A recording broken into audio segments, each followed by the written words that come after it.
রাজধানীর মধ্যবাড্ডায় দুর্বৃত্তের গুলিতে বিএনপি নেতা কামরুল হাসান সাধন নিহতের ঘটনায় হত্যা মামলা করেছে পরিবার। রাজনৈতিক দ্বন্দ্বেই এই খুন বলে জানিয়েছে পুলিশ। সিসিটিভি ফুটেজ ও অন্যান্য আলামত চেক করে আসামি গ্রেফতারের চেষ্টা চলছে। রবিবার রাতে বাড্ডার গুদারা ঘাট এলাকায় সন্ত্রাসীদের গুলিতে নিহত হন সাধন।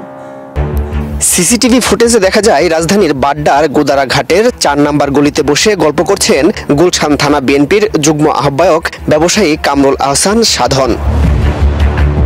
এ সময় পেছন থেকে এসে মাস্ক পরা ২ যুবক কামরুল আহসানকে লক্ষ্য করে ৯টি গুলি করে। পরে ফাঁকা গুলি করতে করতে পালিয়ে যায় তারা। স্থানীয়রা উদ্ধার করে কামরুলকে হৃদরোগ হাসপাতালে নিলে কর্তব্যরত চিকিৎসক তাকে মৃত ঘোষণা করেন। দৌড়াদৌড়ি করতেছে মানুষ, দৌড়াদৌড়ি করতেছে, তো দৌড় শুনে এদিকে দোকানদার বাইরে গেছে, এদিকে দৌড় কি আওয়াজটা কি। পরে শুনি কি মানুষ চতুর্দিকতে মানুষ এদিকতে মানুষ পড়ছে, তো বলতেছে কি গুলি করছে।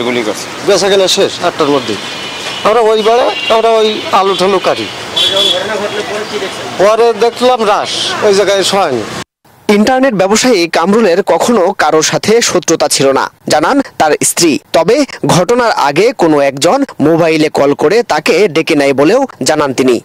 রাজনীতি করতো, নেটের ব্যবসা করতো। নেটের ব্যবসা অনেক দিন ধরে, 18 সালের থেকে, কিন্তু এতদিন তো কোনো ঝামেলা হয় নাই, কোনো কিছু শুনি নাই। একজনে ফোন দিয়া বললো যে এখানে একটা দোকান আছে, কান্না মিলনের দোকান। উনি নিজেই লক লাগাইয়া, দরজার চাবি আসছিল, লক লাগাইয়া বের হয়ে গেছে। এই বের হয়ে আপনার 10 মিনিটের মধ্যেই ঘটনা হয়ে গেছে। এ ঘটনায় বাড্ডা থানায় একটি হত্যা মামলা করা হয়েছে। পুলিশ বলছে রাজনৈতিক দ্বন্দ্বে এমনটি ঘটতে পারে। সিসিটিভি ফুটেজ ও অন্যান্য আলামত চেক করে আসামি গ্রেপ্তারে চেষ্টা চলছে। সিসিটিভি ফুটেজ তো সংগ্রহ করেছি, মোটামুটি তারা ইসের মধ্যে আছে, যে কারা করেছে এটা বুঝতে পেরেছি মোটামুটি। আমরা অ্যারেস্টের চেষ্টা করতেছি। একটা রাজনৈতিক সমর্থন মনে হয় আর কি।